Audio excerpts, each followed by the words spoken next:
Salvador Maria Cecilia. Thank you po. Santos Perfecto. Santa Cruz Elena. Torres Geraldine. Nanay ka? Villanueva Catherine. Ang OA mo, ha?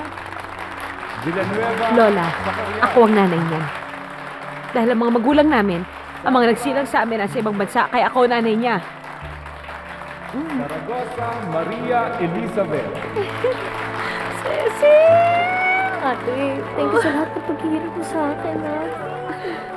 Ano ka ba? Ako nga magte-thank you sa'yo kasi hindi mo ako dinisappointed. Proud na proud ako sa'yo.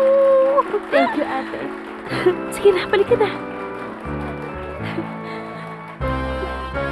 Picture! Ayun ang picture ng bilis manong ganda. Isa pa, isa pa. Picture, bilis! Isa pa.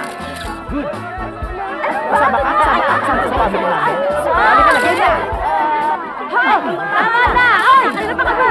Picture! Asa ang picture? Kasi na! Ate, teka lang. Picture! Ano kasi naman?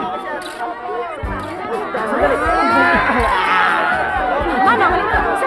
Saan? Akala ka ba binaw? Pasok. Pumasok ka. Pasok na, Lola. Basta pumasok. Huwag na maraming tanong. Pasok na. Siguro ka minsan? Go! Ay, Jenny. Okay. Oo. Bye, Jenny. Bye-bye. Dito ang basura? Mag-ayos muna tayo. Okay. At least dito, peace and quiet. Pwede tayo magpa-picture. Go! Picture! Okay, go. Isa pa, isa pa! Bago mo ako parusahan, alamin mo muna kung bakit hindi ako nakarating dito kagabi. May sakit na naman si Miding. Wala. Nag-close lang ako ng business deal sa medical equipment. Yung sinabi ko sa'yo ng araw, while I'm buying it, Tony Malyari is going to manage it for me. Hinahir ko na rin yung kaibigan mo si Aris. Kasi nga pala, kinukulit ako na si Aris. Bakit daw hindi kita pinabayaang dumalo sa kasal nila? Sana sinabi mo ang totoo. Paano, bago kami nagkahiwalay ni Susie, sinabi niya sa akin na wag akong attend ng kasal nila dahil isa raw akong masamang babae, immoral, kulasisi. Christy, please. Pwede ba pahingayin mo muna ako bago ka maglabas ng sama ng loob mo? Ang layo-layo ng biyahe sa Maynila, oh. Pagod na pagod ako. Pagod na rin ako, Jim. Hindi biro ang magtago rito. Maghintay. I'm beginning to hate this arrangement. Ano pa bang gusto mong gawin ko?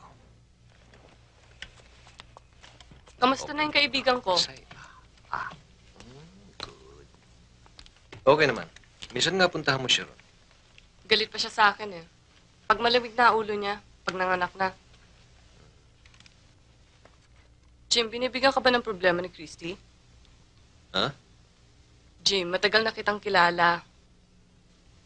Ano na naman ba ang bagong demand sa'yo ni Christy ngayon? Jim, payong kapatid lang. Malalaman din ni Midingan lahat. Hindi ba mas mabuting sa'yo na niya malaman kaysa sa ibang tao pa? Sino makatindi lang nagbalita sa'yo? Wala, Jim. Wala. Sino siya? Si Christy. Bakit? Bakit, Jim?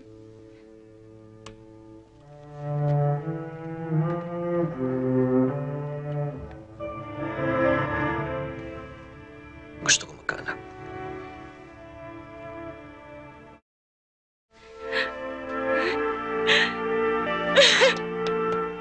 Biding.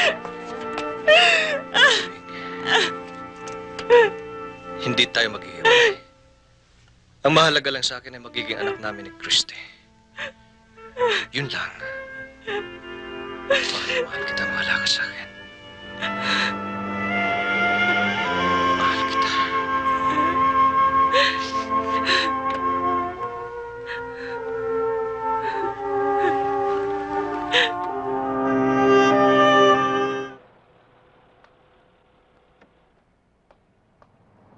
Eloy, sandali.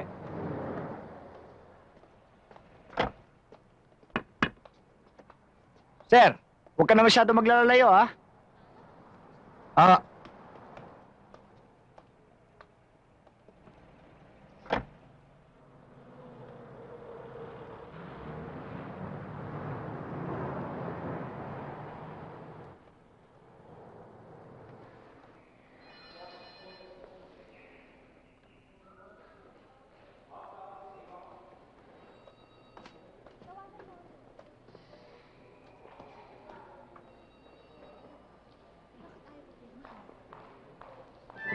Sir,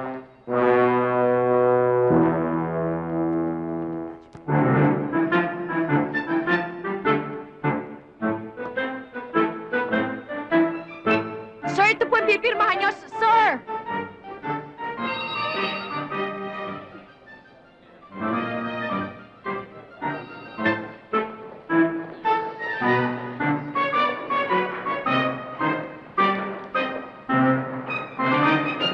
Hoy, Andrew Castro, wag mo nga akong pinagtataguan, ha? Ididemanda kita at kahit magkaubusan tayo ng pera, magdidemanda talaga ako! At huwag mong isipin na porket babae ako, pwede mo na akong paikot-ikutin, ha? Hindi pa pinapanganak ang tao na makakaisa sa akin at lalo hindi ikaw yun! Ako ba kausap mo? Hoy, wag mo akong gawing... Itong insurance mo! Sinisila ko! Nag-file lang ako ng claim, ha? At sa akin kiniklaim, hindi ko babayaran yan, kasalanan mo yan eh. Oh, eto ako, di ba? Eto ka, padating kang ganon. Alam mo na eh, nakita mo na patras ako eh. Eh kung hindi ka ba naman kalahati, tinuloy-tuloy mo pa. Sige, kakusapin ko na lang yung insurance company ko. Dapat lang!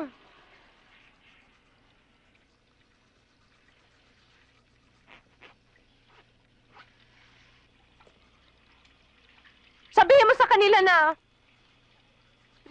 prinsipyo lang ang habol ko doon. Dito. Fine. Well, miss, kung meron ka pang sasabihin, pwede sandali lang. Wala akong nakita. Continue.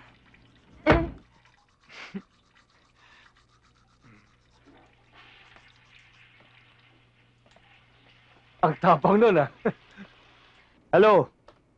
Guard. Sir? Yes, si Mr. Castro to. Meron dyan babaeng nakaitim na pantalon, pababa dyan sa lobby, nakaitim na pantalon, tapos naka long sleeves na lavender.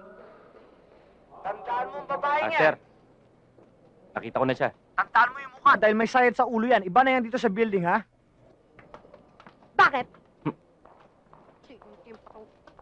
Hmm.